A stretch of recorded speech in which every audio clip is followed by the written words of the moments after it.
We have arrived once again at the Cooperative Center for the Development of Children and Adolescents. But our work didn't start here in this building. It started in 1988 in the center of Niterói with street children. We worked for many years with street children, and I realized that many of the children went from their communities and onto the streets because they were avoiding school. So there was this problem of children who, due to problems in the community and at school, were instead going out onto the streets.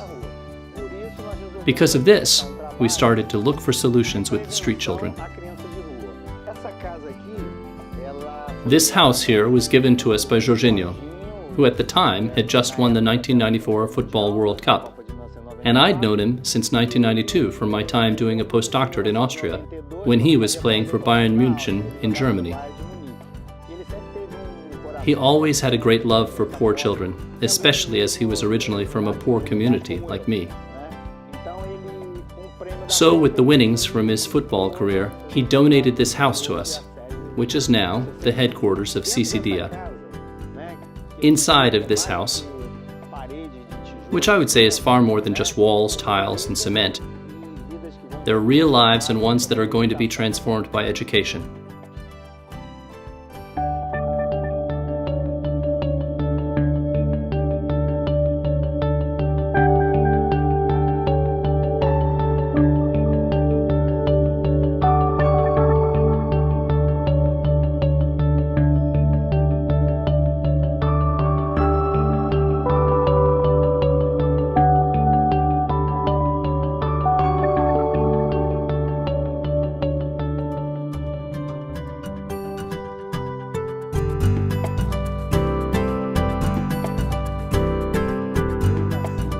I was born in Duque de Caxias, in a poor community. Nowadays it would be called a favela or slum. I understand very well the reality in these communities. I'm a physicist and lecturer in the Applied Mathematics Department of the Fluminense Federal University. What motivated me to work with children was not the fact that I was born poor, but more to do with the change in my life in 1974.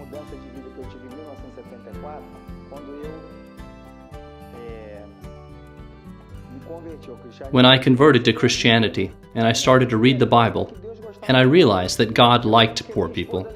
I remember that my wife once took a child that she met in Antonio Pedro Street back home. She started to give food to that child. I thought, well, is this helping? Because many times you want to help, but you don't know the right way, or you don't have a method. And I believed that taking a child to our house is not the best strategy. So I decided to learn about street kids and hang out at their places. I got involved in lots of things. I didn't know how to gather a better understanding of their world. In 1991, I went for my postdoctoral studies to Austria and the United States. And in 93, I was in the US and I started to visit social programs because I had a friend who invited me to take a look.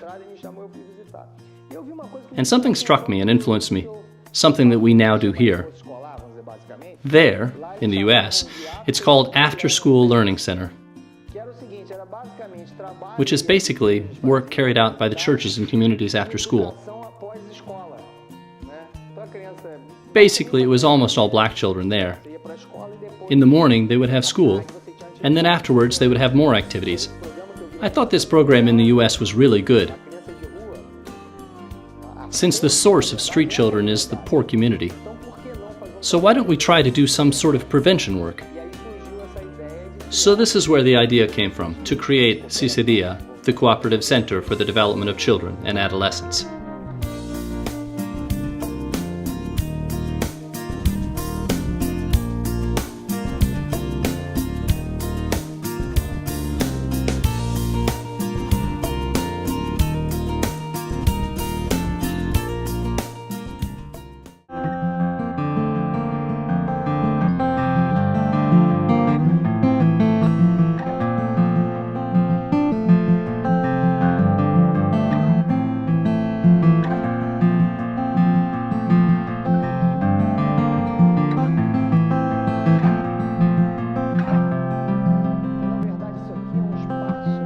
The truth is that this is a space for children, or for the children's parents, so that they can grow up and realize their potential. But at the same time, they shouldn't feel that they are in an institution.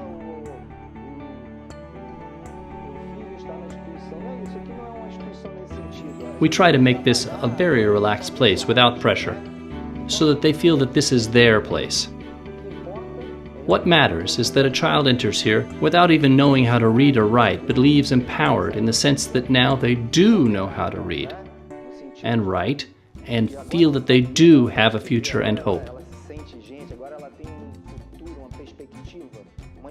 Because, in my opinion, not having hope is the greatest cause of urban violence in this country. I believe that we are fulfilling the role of providing a place where this team and the volunteers have the right heart for children and adolescents to pass on this seed of hope, which is fundamental.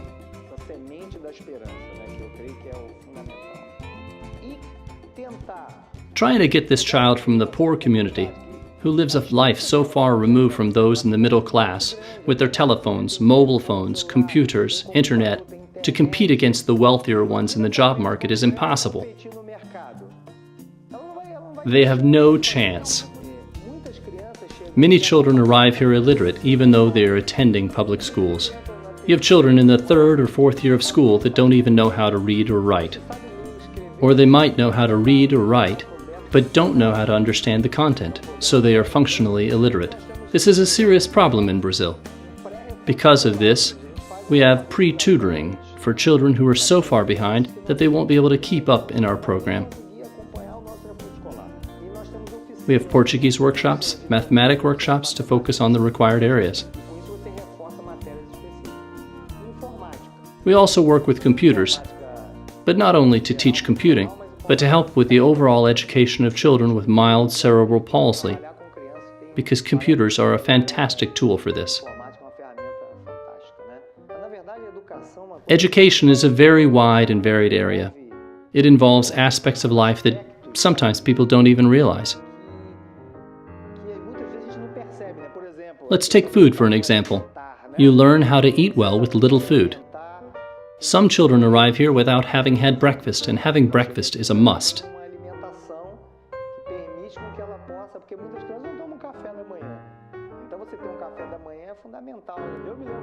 I remember when I was young, I did not have coffee, milk, nothing. I had warm water and sugar. There was no coffee.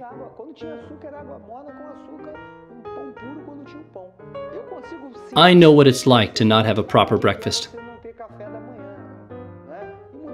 And many children don't have this, and it's a reality here for many. So if you do give a child breakfast, this not only makes the child feel better, but it gives them more motivation to study. Another thing that we do here is provide medical checkups.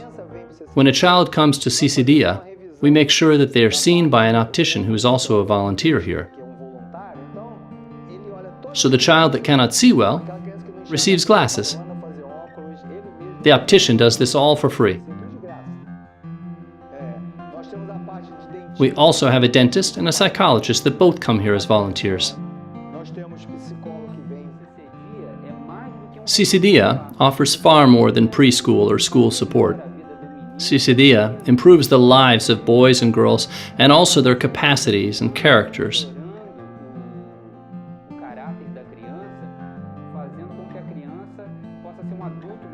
It ensures that they will become better adults, better sons and daughters, and better husbands and wives.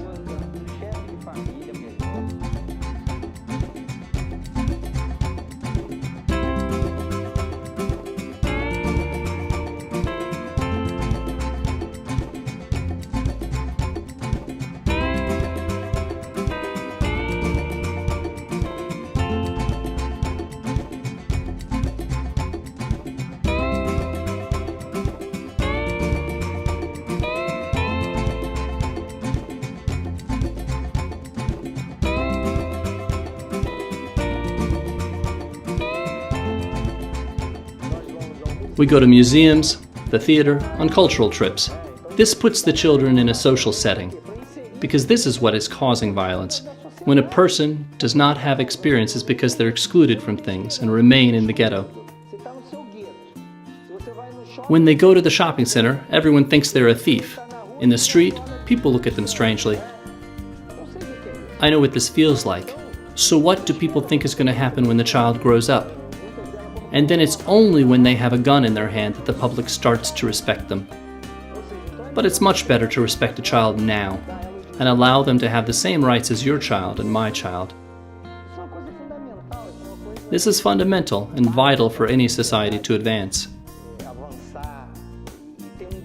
People say that Brazil has improved a lot recently, but our Human Development Index is really bad. There are children and people dying here because of dirty water, water that is not treated, and open sewers. The children are exposed to this. This house here is symbolized by its cleanliness and organization. Beautiful surroundings are very important to help your self-esteem. I remember when I was living in the favela in northern Rio, known nowadays as the Complexo do Alemão, that when it rained, the sewage would openly pass through the houses. It was terrifying. I remember sleeping in this place, and there were huge rats crawling everywhere. This is what children are exposed to. This safe space here in the school is what generates hope. These elements integrate the child into society. It helps to fill the mosaic with things that the children don't have, like healthy food, social lives, and good education. This mosaic is what makes this project a success.